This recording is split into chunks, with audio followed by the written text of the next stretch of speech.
Penses-tu que ce sont les grandes catastrophes qui te font le plus de mal, que ce sont les événements inattendus qui te brisent?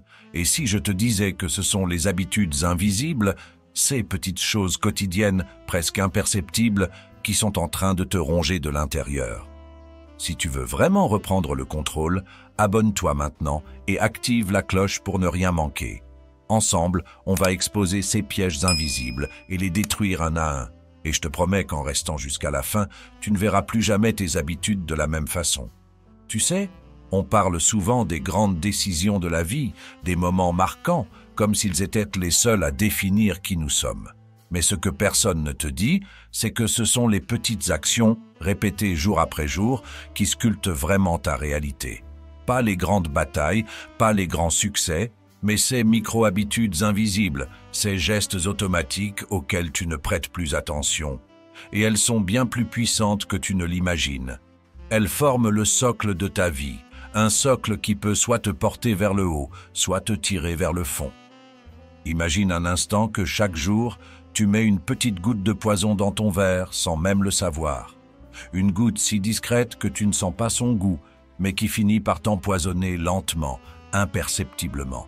C'est exactement ce que font tes habitudes invisibles. Ce sont ces actions que tu répètes, jour après jour, sans même les remettre en question.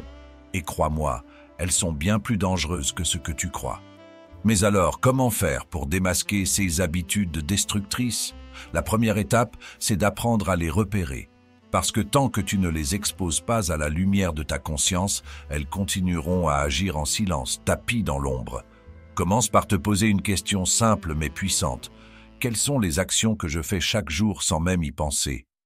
Quelles sont les pensées qui reviennent sans cesse, qui dirigent mes comportements sans que je m'en aperçoive? Je te propose un exercice, simple mais radical, qui va t'ouvrir les yeux.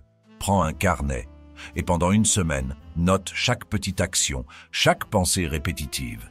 N'aie pas peur de tout noter, même les détails les plus insignifiants, parce que ce sont justement ces détails qui tracent le chemin de ta vie. À la fin de la semaine, passe tout en revue et pose-toi la question. Est-ce que ces actions, ces pensées, construisent la vie que je veux? Ou est-ce qu'elles sont en train de la démolir brique par brique? Et ne te fais pas d'illusions, la plupart de ce que tu découvriras ne te plaira pas. C'est inconfortable, oui, mais c'est nécessaire. Ces habitudes que tu vas révéler, ce sont peut-être les chaînes qui te retiennent depuis des années sans que tu le saches. Alors, es-tu prêt à les affronter en face ou vas-tu continuer à laisser ces habitudes invisibles saboter ta vie? Maintenant que tu as commencé à démasquer ces habitudes invisibles, parlons de l'une des plus sournoises, la fausse sécurité que te donnent les petits conforts. Ces petits plaisirs, ces rituels quotidiens que tu considères inoffensifs. Ils te semblent si légers, si insignifiants. Mais en réalité, ils t'affaiblissent, lentement, imperceptiblement. Ces petits conforts que tu recherches sans cesse, ce sont peut-être les chaînes les plus solides qui te retiennent en arrière. Pose-toi cette question. Combien de fois dans la journée cherches-tu à t'échapper dans ces plaisirs faciles, dans ce confort immédiat? Un coup d'œil rapide à ton téléphone, un énième café pour te booster, ou cette série Netflix que tu te permets pour décompresser. On te vend l'idée que ces petits plaisirs sont inoffensifs, qu'ils t'aident à te sentir mieux. Mais c'est un piège. À chaque fois que tu te réfugies dans ces petits conforts, tu perds un peu de ta résilience. Tu t'habitues à la facilité, tu crées une dépendance, et plus tu cherches cette facilité, plus tu te fragilises pour affronter les vrais défis.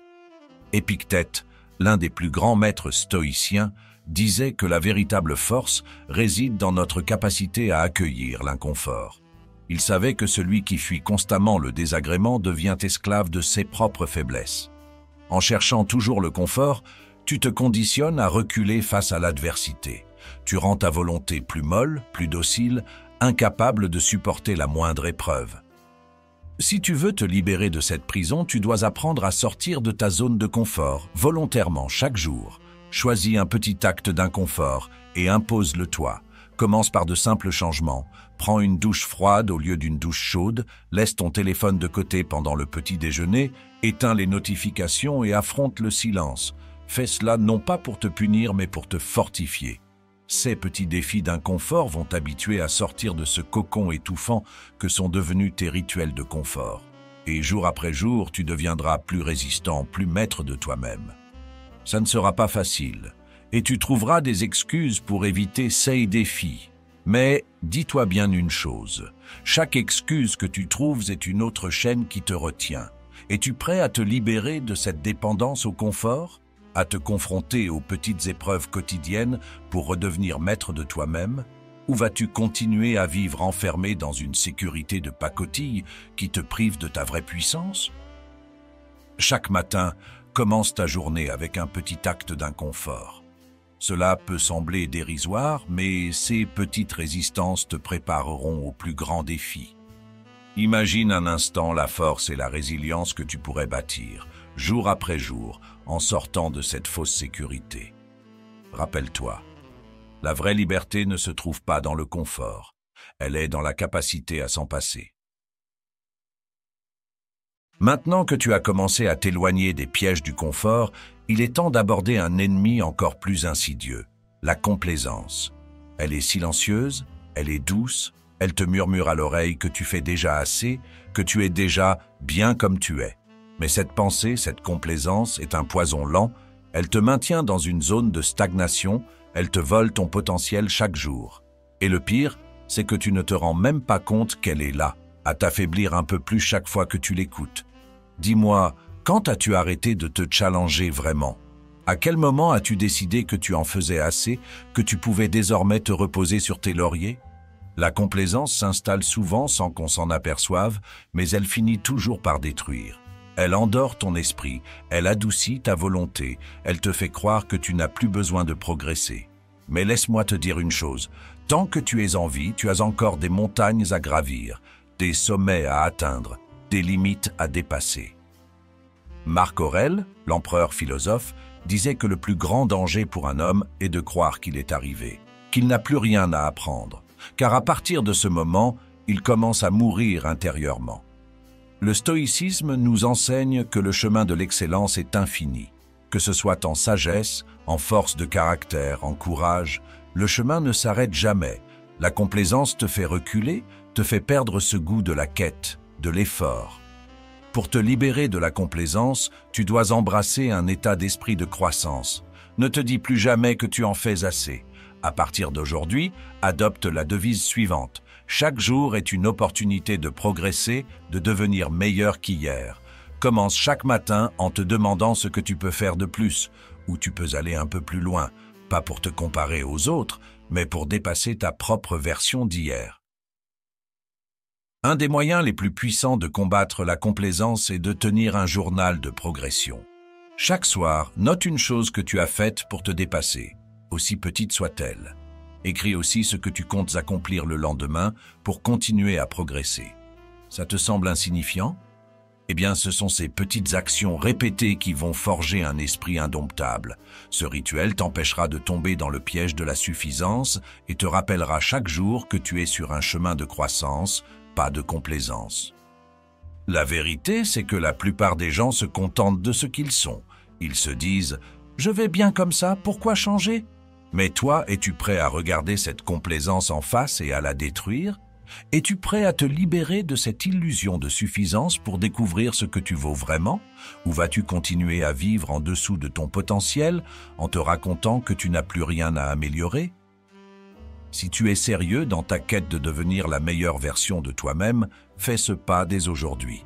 Rappelle-toi chaque matin que tu n'es jamais arrivé, que tu peux toujours aller plus loin, apprendre plus, être plus. La complaisance est l'ennemi de la grandeur, et pour toi, il n'y a qu'une seule option, la dépasser encore et encore, jusqu'à ce qu'elle n'ait plus aucune emprise sur toi. Maintenant que tu commences à t'éloigner de la complaisance, il est temps de t'attaquer à un autre ennemi redoutable, ton propre esprit, car il y a un piège encore plus destructeur, plus intime et plus insidieux. Le sabotage interne, cette petite voix négative qui t'accompagne à chaque instant, qui te critique, te rabaisse et te rappelle tes erreurs encore et encore. Elle semble être ton juge impartial, mais en réalité, elle est le pire des tyrans. Dis-moi, combien de fois dans ta vie t'es-tu freiné en pensant que tu n'étais pas assez bon? Combien de projets as-tu laissé en suspens parce que cette petite voix te disait que tu allais échouer? Cette autocritique, Ce jugement constant, c'est l'ennemi qui réside en toi. Et tant que tu ne le reconnais pas pour ce qu'il est, tant que tu continues à lui donner de l'importance, tu seras prisonnier de ses limites. La vérité, c'est que personne ne t'a autant critiqué que toi-même. Personne ne t'a freiné autant que cette voix dans ta tête. Les stoïciens nous enseignent que ce qui nous blesse n'est pas ce qui arrive, mais notre perception de ce qui arrive. Épictète disait que notre jugement sur nous-mêmes est souvent plus cruel que les faits eux-mêmes. Cette autocritique, ce regard dur que tu portes sur toi-même, ce n'est qu'une interprétation que tu choisis. Et si tu as le pouvoir de choisir cette interprétation négative, tu as aussi le pouvoir de la changer. Alors, comment te libérer de cette voix destructrice? La première étape, c'est de prendre conscience de chaque pensée négative dès qu'elle surgit. Note-la si besoin, attrape-la sur le fait. La deuxième étape est de la recadrer. Chaque fois que tu te dis « je suis nul », « je n'y arriverai jamais », stoppe cette pensée et reformule-la. Dis-toi « je ne suis pas encore là où je veux être, mais chaque jour je progresse ». Ce recadrage est simple, mais d'une puissance redoutable. Il te permet de reprendre le contrôle de ton esprit au lieu de te laisser dominer par lui. Pour aller plus loin, tiens un journal de l'auto-encouragement. Chaque soir, prends 5 minutes pour noter 3 actions positives que tu as faites dans la journée, peu importe leur taille. Ce processus te rééduque mentalement à te concentrer sur tes forces et non sur tes faiblesses. Peu à peu, tu vas remplacer cette voix critique par une voix de soutien, une voix qui te pousse à avancer, au lieu de te retenir en arrière. C'est un exercice simple, mais radical pour transformer ton esprit de saboteur en allié. La question que je te pose aujourd'hui est simple mais brutale. Vas-tu continuer à être ton pire ennemi? Vas-tu laisser cette voix négative te dicter ta vie, te faire croire que tu ne vaux rien, que tu n'es pas assez? Ou vas-tu enfin choisir de te parler avec la force et la bienveillance que tu mérites? Car crois-moi, tant que tu es ton propre bourreau, tu ne pourras jamais atteindre la vraie paix intérieure. À partir d'aujourd'hui, décide de te traiter avec la même bienveillance que tu donnerais à un ami. Chaque fois que tu te surprends à t'autocritiquer, arrête-toi et reformule. Ne laisse plus cette voix diriger ta vie. Tu as le pouvoir de transformer ton esprit, de passer d'un saboteur à un allié. Parce que la force véritable, celle qui t'emmènera plus loin que tu ne l'imagines, commence dans ton esprit, dans ce dialogue que tu entretiens chaque jour avec toi-même. Après avoir mis au silence la voix critique en toi, il est temps d'affronter un autre piège puissant et, pour beaucoup, invisible. La dépendance à l'opinion des autres. Oui, celle qui te pousse à vouloir plaire, à te conformer, à chercher la validation dans le regard des autres, comme si ton propre jugement n'était jamais suffisant. Ce besoin de reconnaissance est une prison, et il est temps que tu brises ces chaînes invisibles. Dis-moi, combien de fois as-tu modifié ton comportement, tes choix, ou même tes rêves parce que tu avais peur de ce que les autres allaient penser?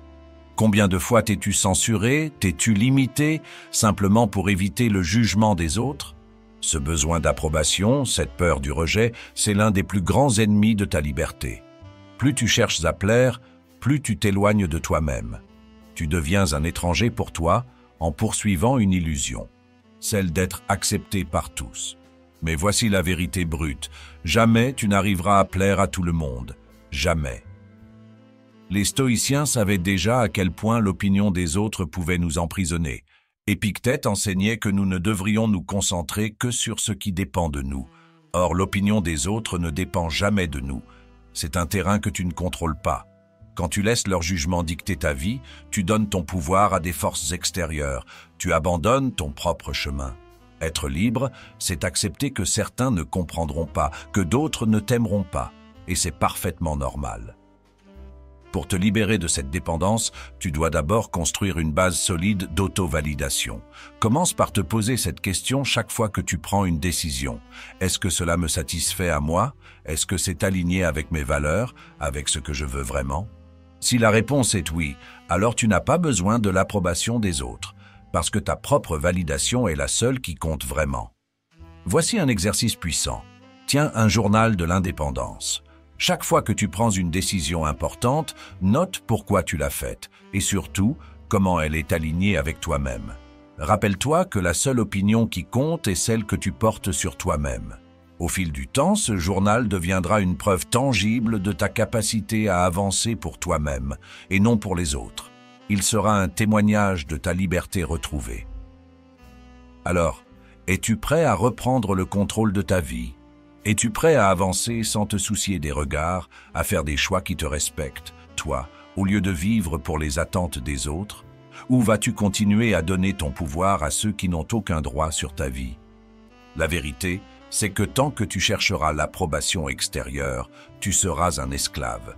Choisis aujourd'hui de te libérer de ce besoin, de te détacher des jugements des autres pour marcher enfin sur ton propre chemin. À partir de maintenant, fais de chaque décision un acte de liberté. Ne cherche pas l'acceptation des autres, cherche seulement à être en paix avec toi-même. Rappelle-toi que ta valeur n'a pas besoin d'être validée par qui que ce soit. Elle est déjà en toi et elle n'attend qu'une chose, que tu l'embrasses pleinement, sans condition, sans excuse.